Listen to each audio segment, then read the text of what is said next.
Master CVV నమస్కారం, Gurudev VPS నమస్కారం, Gurudev MN నమస్కారం, శ్రీ కొత్తరామకోటయ్య తాతగారు నమస్కారం. మా గురుదేవులు పురుషోత్తం గారికి అమ్మగారికి నమస్కారం. సాక్షాత్తు మాస్టర్ స్వరూపులుగా విచ్చేసిన యోగ మిత్రులందరికీ నమస్కారం. మాస్టర్ నమస్కారం. ఈ రోజున మనమందరము ప్రేమగా గౌరవంగా పిలుచుకున్నటువంటి శ్రీ తాతగారి యొక్క 34వ వర్ధంతి, అంటే డేట్స్ ప్రకారంగా గురుదేవులు ప్రభాకర శాస్త్రి గారి యొక్క 100వ జయంతి కార్యక్రమాలు హైదరాబాద్లో అప్పుడు ఎన్టీ రామారావు గారు ముఖ్యమంత్రిగా ఉండగా చాలా చాలా బాగా నిర్వహించారు. ఒక 2-3 రోజుల పాటు. మళ్ళీ మొన్న 7వ తారీఖున హైదరాబాదులో గురుదేవులు ప్రభాకర శాస్త్రి గారి స్వరూపంగా వారి కుటుంబ సభ్యులందరూ, శ్రీ ఆనందమూర్తి గారు, శ్రీమతి సుజాతమ్మ గారు, శ్రీమతి వినతమ్మ గారు, వీరు కాక మిగతా వారి యొక్క పిల్లలు, అంటే గురువు గారి శాస్త్రి గారి యొక్క మనవలు మనవరాళ్ళు, వాళ్ళ ఫ్యామిలీ మెంబర్స్ అందరితో కలిసి హైదరాబాద్లో ఒక కార్యక్రమం పెట్టారు. అక్కడికి వెళ్ళే అదృష్టం నాకు కలిగింది. ఆ కార్యక్రమంలో పార్టిసిపేట్ చేసి ఉదయం 6 ఈరోజు ఎట్లయితే ప్రేయర్ చేసుకున్నామో అలాగే ఈ 6 గంటల ప్రేయర్ నుంచి సాయంత్రం దాకా ఉన్నాం. మా బావగారు శివానందం గారు కూడా వారు రావడం జరిగింది. 6 గంటల ప్రేయర్ అవ్వగానే ముందు వారి ప్రసంగం, తర్వాత నా ప్రసంగంతో కార్యక్రమం ప్రారంభమైంది. అది ఎంతో బ్రహ్మాండంగా ఆనందాన్ని పొందినటువంటి రోజు. తాతగారు ఈ 100వ జయంతి కార్యక్రమంలో హైదరాబాద్లో పార్టిసిపేట్ చేశారు. ఆ కార్యక్రమం అయిపోయిన నెక్స్ట్ డేకి, అంటే 3 రోజులు చేశారు కాబట్టి 2వ రోజు కూడా కార్యక్రమం అయిపోయిన తర్వాత 3వ రోజుకి ప్రయాణం మొదలుపెట్టి తిరిగి వస్తున్నారు ట్రైన్లో. వారితో పాటుగా మన బుజ్జి గారు, శ్రీ లంకా విజయసారథి గారు, విశాఖపట్నం రంగడు అని అంటారు, రంగడు గారు, వీళ్ళు వారితో పాటు తాతగారితో పాటు కలిసి ట్రైన్లో వస్తున్నారు. అప్పటికే తాతగారు చాలా పెద్దవారు. ఇప్పటికి 34 సంవత్సరాల క్రితం ఆ ట్రైన్లో ఆ కార్యక్రమాలన్నీ అయిపోయిన తర్వాత వస్తూ, అబ్బాయి కృష్ణానది వచ్చిందా, కృష్ణానది దగ్గరకు వచ్చామా లేదా అని చెప్పి ప్రత్యేకంగా కనుక్కొని, వచ్చామండి, ఇది పరిస్థితి అంటే, తాతగారు అన్నట్టు, అబ్బాయి బాబు గారు, గల్ఫ్ వార్ జరుగుతోంది, మనం అక్కడికి వెళ్ళాలి, పని ఉంది అన్నట్టు. ఈయనేమో ముసలాడు, మేము అక్కడ పడుకుని ఉన్నాడు, ఇద్దరిని తోడు పెట్టుకుని తీసుకెళ్తున్నాడు, ఈయనేంటి గల్ఫ్ వార్ ఏంటి, వెళ్ళటం ఏంటి అని కొంచెం అర్థం కాని పరిస్థితుల్లో ఉన్నారు కుర్రాళ్ళు అవ్వటం వల్ల. సరే, కృష్ణానది దాటడం, అప్పుడు జరుగుతున్నటువంటి గల్ఫ్ వార్ మీద వారికి ఉన్నటువంటి, అంటే మానవాళి మీద ఉన్నటువంటి ప్రేమ అభిమానాలతో దాన్ని ఆపి మానవ సంహారం జరగకుండా ఉండాలి అనేటువంటి ప్రయత్నంలో వారు కృష్ణానది దాటి మనకి ఈ ప్రాంతాలకి వస్తుండగా వారు శరీరాన్ని విరచడం జరిగింది. అప్పుడు ఆ రంగడన్న ఆయన చాలా పుణ్యం చేసుకుని తాతగారికి కావలసిన సేవలు, శరీరాన్ని శుభ్రం చేసేటువంటి కార్యక్రమంలో చాలా సేవలు పొందారని చెప్పి వారు ప్రత్యక్షంగా అప్పుడు చెప్పడం జరిగింది. ఇలా వారు శరీరం విడిచిన తర్వాత ఇక్కడ తీసుకొచ్చి బాడీని పెడితే ఈ గ్రామ ప్రజలందరికీ కూడా కొత్తరామకోటయ్య గారి యొక్క విశ్వరూప దర్శనం కాల. ఈయనేదో చేసుకుంటున్నాడు, విభూతి పెడుతున్నాడు, తగ్గుతున్నాయి, గేదెలు పాలు ఇవ్వకపోతే తాతగారి దగ్గరికి వస్తే విభూతి పెడితే పాలు ఇస్తున్నాయి, గేదెలు కాన్పు ఉన్నప్పుడు బిడ్డ పుట్టేటప్పుడు విభూతి పెడితే తేలిగ్గా ప్రసవం అవుతున్నాయి, మానవులకి ఏంటి జంతువులకి ఏంటి అన్నిటికీ ఏదో చేస్తున్నాడు. ఈయన అన్నిటి ఇంటి పక్కన ఉన్న వాళ్ళకు కూడా బాగా ఇప్పుడు కూడా చెప్తూ ఉంటారు మన సత్యనారాయణ గారు, మధు గారు, ఇంకా చాలా గ్రామ పెద్దలు. అప్పుడు మాకు అర్థం కాలేదండి, మాకు ఇప్పటికి తెలుస్తుంది అని. వారి శరీరాన్ని తీసుకొచ్చి పెట్టిన తర్వాత ఎక్కడెక్కడి నుంచి వచ్చారో తెలియదు, ఇసకేస్తే రాలనంతటి జనం ఈ ఊరంతా వచ్చారు. వారి విశ్వరూపాన్ని దర్శించారు. అప్పుడు వారి యొక్క శక్తిని ప్రజ్ఞని గ్రామ పెద్దలు అందరూ తెలుసుకుని, ఓహో ఇంతటి మహానుభావుడు, వారిని మనం సరిగ్గా అర్థం చేసుకోలేకపోయాం అనుకుని బాధపడ్డారు. తర్వాత ఈ కార్యక్రమాలన్నీ అయినాయి. తర్వాత ఈ స్థలాన్ని ఎట్లయినా సరే సొంతం చేసుకుని ఇక్కడ దహన కార్యక్రమం చేసుకుంటే బాగుంటుంది అనేటువంటి ఉద్దేశంతో అప్పటికప్పుడు జేబులో ఉన్న డబ్బులన్నీ పోగు చేసి అది సొంతం చేసుకోవటం, ఒక ఆర్గనైజేషన్ పేరు మీద రిజిస్టర్ చేసుకోవటం, తర్వాత దహన కార్యక్రమం చేసుకోవటం.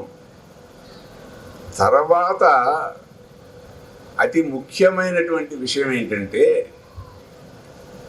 యోగులు అనేటువంటి వారిని దహనం చేయరండి, సమాధి చేస్తారు. ఎంఎన్ గారు కూడా పోయేదానికి ముందు వాళ్ళ అమ్మాయికి లెటర్ రాసి మరి ఇచ్చారట, నా శరీరాన్ని మీరు దహనం చేయొద్దు, ఖననమే చేయండి, అంటే పాతి పెట్టండి అని చెప్పారట. అది తెలియక సాంప్రదాయబద్ధంగా మామూలుగా దహన కార్యక్రమం అంతా అయిపోయిన తర్వాత గుర్తొచ్చింది. కానీ ఇక్కడ జరిగినటువంటి మహత్తరమైన గొప్ప విషయం ఏంటంటే, మనకి 3వ రోజు సంచయనం చేసేటప్పుడు ఆ అస్థికలు అవన్నీ తీసుకెళ్ళి నదుల్లో అవి కలపడంతో పాటుగా ఇక్కడ తాతగారి యొక్క అస్థికలు అవి అగోండి అక్కడ చిన్న గూడు అంటుంది, దాని కింద పెట్టడం జరిగింది. డిఎన్ఏ క్యాలిక్యులేషన్స్ ప్రకారంగా సైంటిఫిక్గా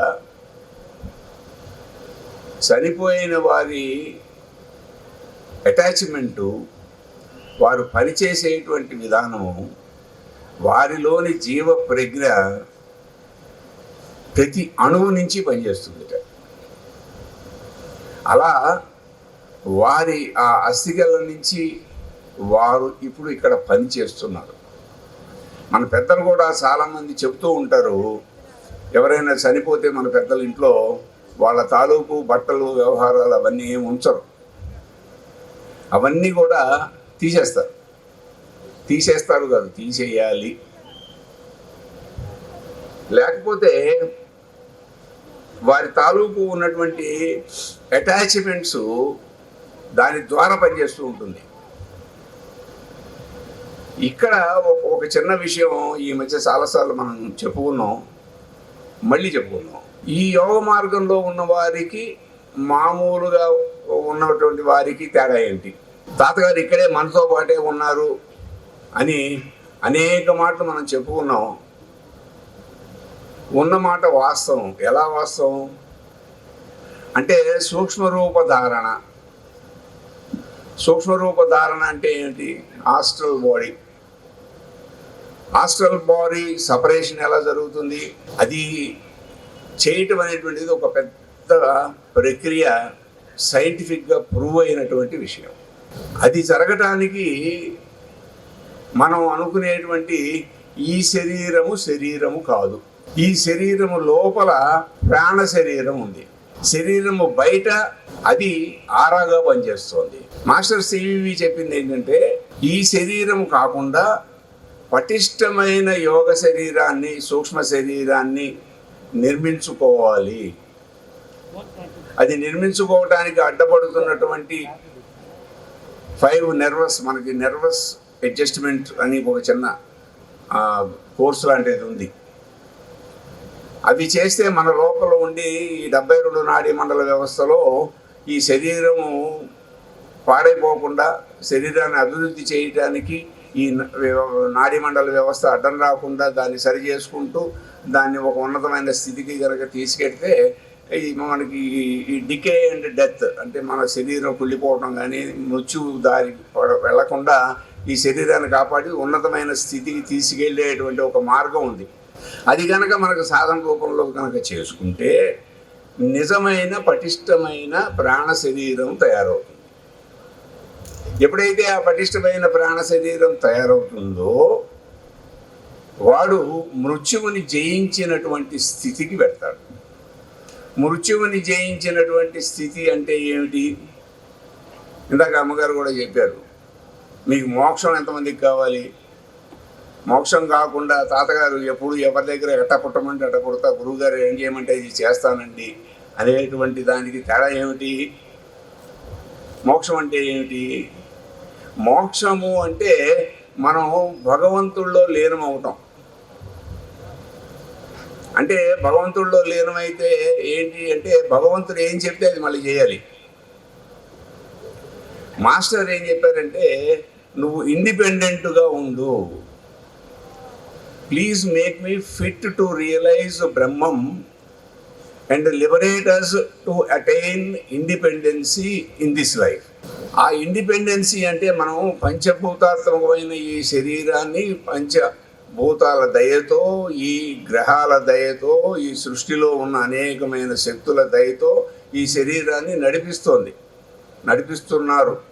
ఇందాక వారు చెప్పినట్టుగా మన గాలి మనం పీల్చుకోవట్లా, మన ఆహారాన్ని మనం జీర్ణం చేసుకోవట్లా, మన గుండెని మనం కొట్టించుకోవట్లా, అవి దానంతటా అవి జరుగుతోంది.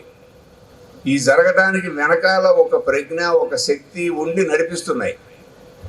ఆ నడిపించే శక్తి ఏమిటి? నువ్వు ఆ శక్తితో అనుసంధానం కావాలి. ఆ శక్తి నువ్వు ఒకటిగా మారాలి. అప్పుడు ఏమవుతుంది? ఈ పంచభూతాల మీద కూడా కంట్రోల్ వస్తుంది. తుఫాను ఉన్న ప్రాంతంలో ఎందుకు మనం ఇక్కడే 2016లో లోటస్ కాంగ్రిగేషన్ చేసాం. ఇక్కడే ఐలాండ్లో చుట్టుపక్కలంతా వానలు ఉన్నాయి. తుఫాన్ టైం, తుఫాను కూడా పడుతోంది. అటు విజయవాడలో వాన ఉంది, తెనాల్లో ఉంది, గుంటూరులో ఉంది. ఇక్కడ లేదు. ఆ జరిగిన 2 రోజులు సన్నగా తుపర, 2 రోజులు కార్యక్రమం అయిపోయిన తర్వాత విపరీతమైన వాన.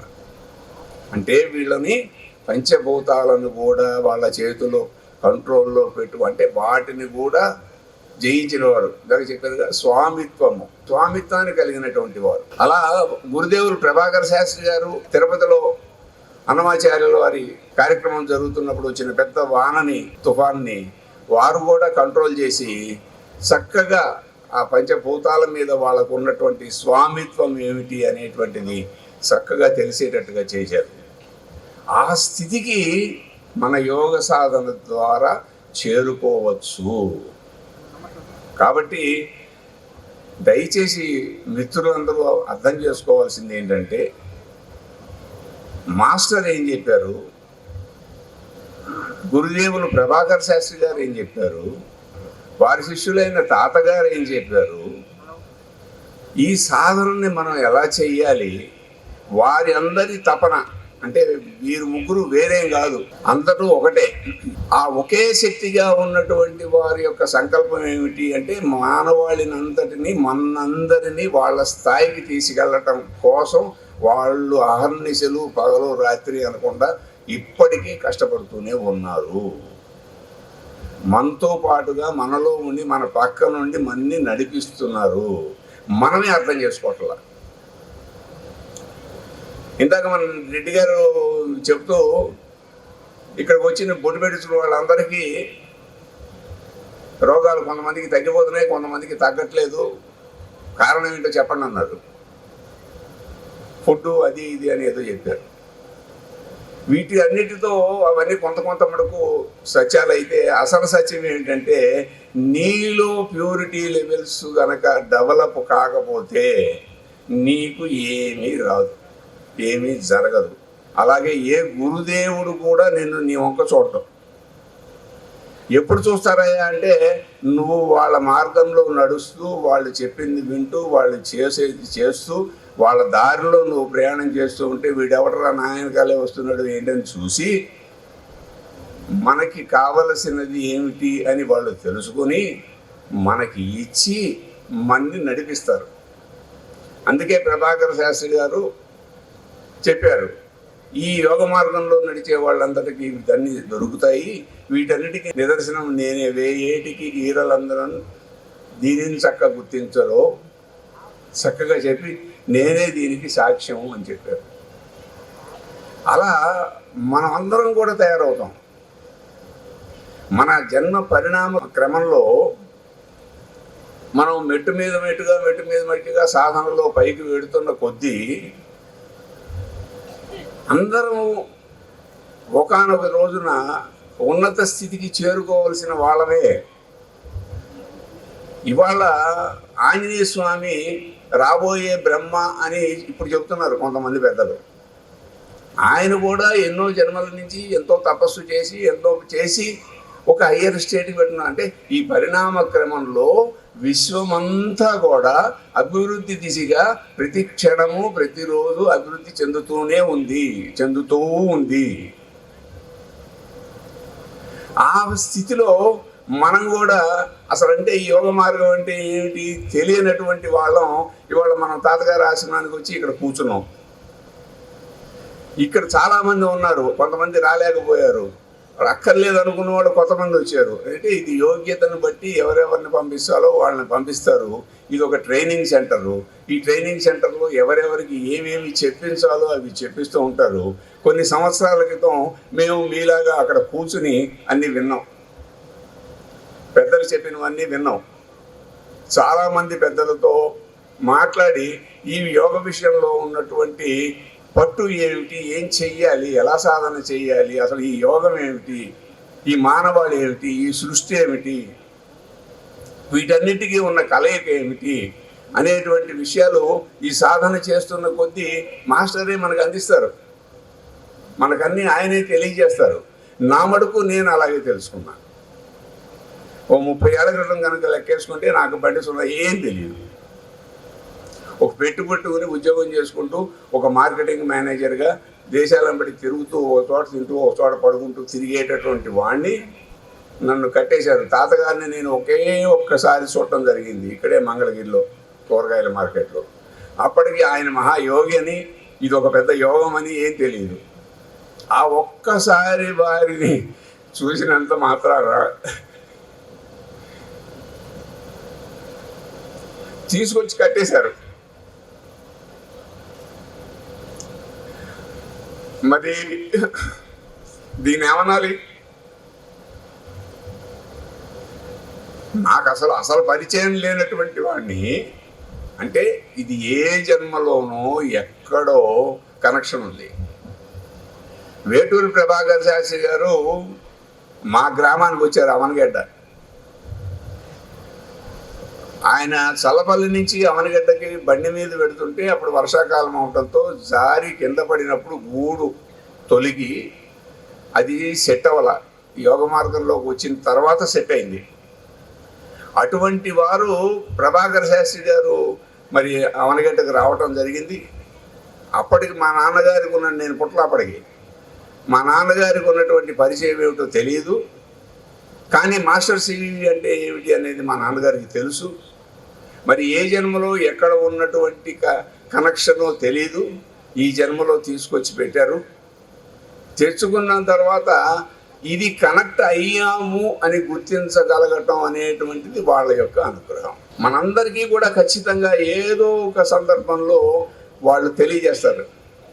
ఇందాక అమ్మగారు నాకు ఒక కళ వచ్చింది, అందులో 2 గురువులు కనిపించారు, పూలు ఇచ్చారు, దాని అర్థం ఏమిటో అప్పుడు తెలియలేదు, తర్వాత తెలిసింది. ప్రతి వాళ్ళకి గైడెన్స్ ఉంటుంది, అది నువ్వు వెతుక్కుంటూ ముందుకు వెళ్ళాలి. డెవలప్ కావాలి అనే తపన ఉండాలి. ఇక్కడ మనం ఒక 30 నిమిషాలు 45 నిమిషాలు కళ్ళు మూసుకు కూర్చుంటున్నాము తప్ప మనస్సు మీద అధీనాన్ని సంపాదించి శూన్య స్థితికి తీసుకెళ్ళటల్లా మనకి మనమే. మనలో అభివృద్ధి రాకపోవటానికి కారణం మనమే. మనస వాచ కర్మణ శుద్ధ ప్రజ్ఞతో చక్కటిగా స్థితిలో ధ్యానం చేస్తే రిజల్ట్ ఖచ్చితంగా వస్తుంది. మెరిడియన్ ప్రేయర్ చేస్తాం, డైరెక్ట్ ప్రాణ రిసీవింగ్ మెరిడియన్ ప్రాక్టీస్. సూర్యుడు నడినెత్తిన ఉండి మహత్తరమైన ప్రాణశక్తిని ఈ భూమి మీద ఉన్న జీవులకు అందిస్తూ ఉంటే ఆ శక్తిని మనము అందిపుచ్చుకోవటం చేత కావాలి. అది చేత కావటం కోసమే ఈ మెడిటేషన్ ప్రోగ్రామ్స్. ఇక్కడ మీరు ఎప్పుడైతే దాంట్లో నిత్య సాధనలో ఉంటారో అది నెమ్మదిగా కనెక్ట్ అవుతుంది. కనెక్ట్ అయినట్టు గుర్తించుకోవాలి, కనెక్ట్ అయిన దాన్ని పట్టుకోవాలి, ఆ పట్టుకున్న దాన్ని దీంట్లో పెట్టుకోవాలి, నింపుకోవాలి. ఇది అనేక ప్రదేశాల్లో జరుగుతుంది.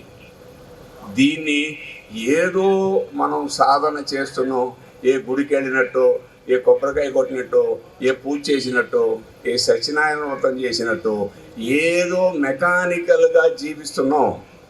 గుండె మీద చేసుకుని ఎవరికి వాళ్ళు ఆలోచించుకోండి, నాకేం చెప్పగల. ఎంత మెకానికల్గా జీవిస్తున్నామో, ఎన్ని జన్మలని పుడతాం, ఎన్ని జన్మలని చచ్చిపోతాం.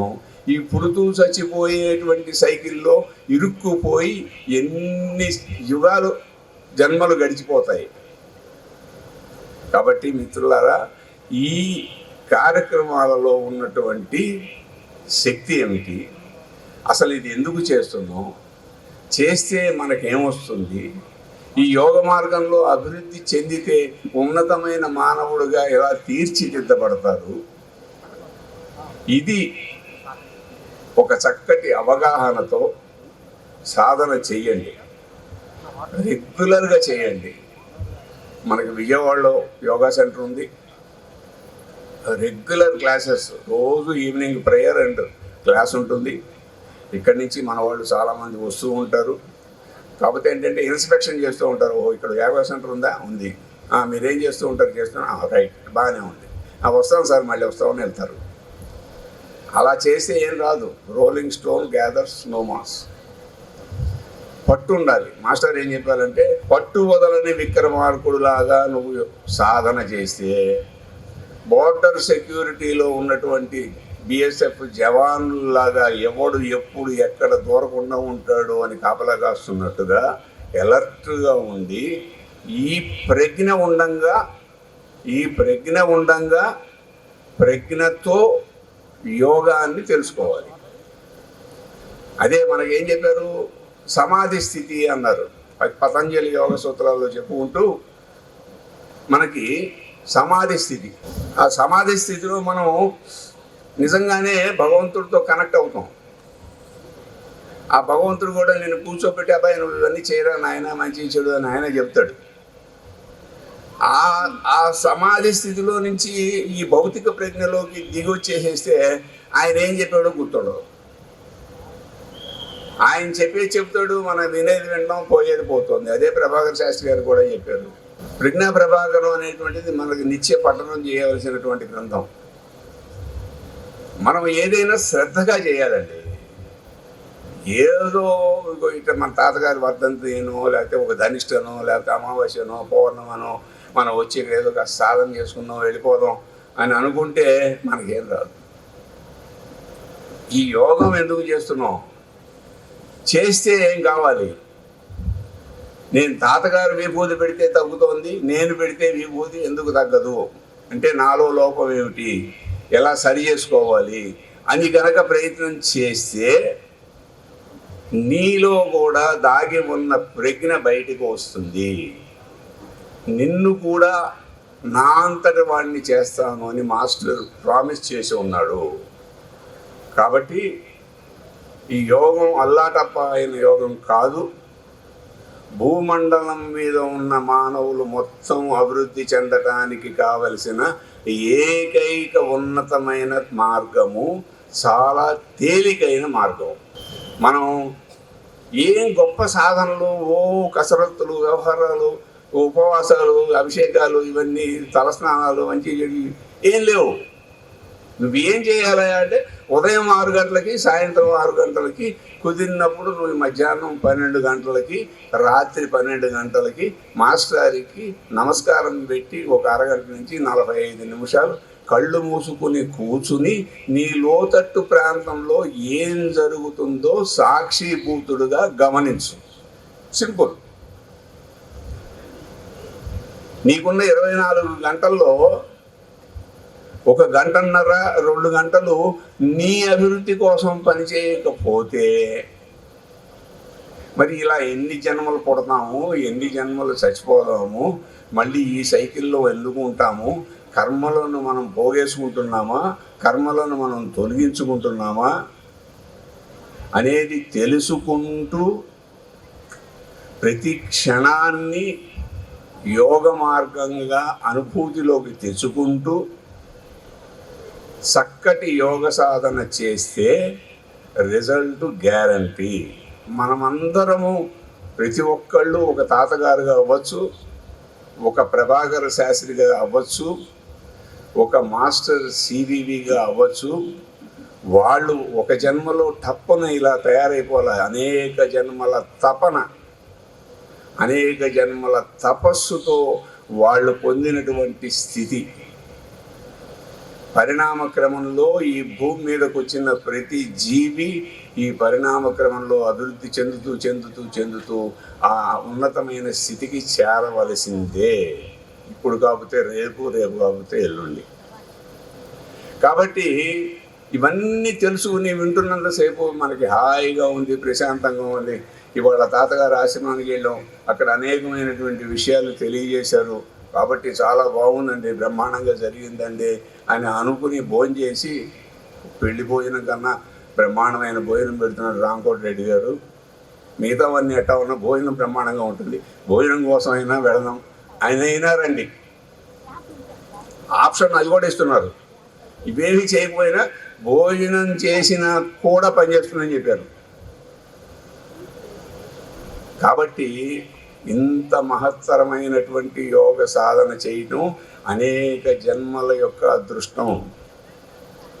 మనం అందరం అనేక జన్మలుగా కలిసి చేస్తూ ఉన్నాం. ప్రభాకర్ శాస్త్రి గారు, తాతగారు అన్నట్టుగా మనం పాత మిత్రులమే, ఇక రాబోయే కాలంలో కూడా కలిసి పనిచేస్తాము అని వాళ్ళు ఎంత క్లారిటీతో చెప్పారో, అలాగే మనమందరము కూడా ఏ చెట్టు కిందో ఎక్కడో కూర్చుని ఈ యోగ సాధన చేసిన వాళ్ళమే. మళ్ళీ ఇవాళ కనెక్ట్ అయ్యాము. ఈ కనెక్ట్ అయినటువంటి వాళ్ళు హృదయపూర్వకంగా చక్కగా సాధన చేసి మన్ని మనం ఉద్ధరించుకోవాలి. నన్ను నేను ప్రేమించటం తెలిస్తే, ప్రేమంటే ఏమిటో తెలిస్తే అప్పుడు సాటివాడిని ప్రేమించటం తెలుస్తుంది. సమస్తమైన అభివృద్ధి ఒక్క ప్రేమతత్వంలోనే దాగి ఉన్నది.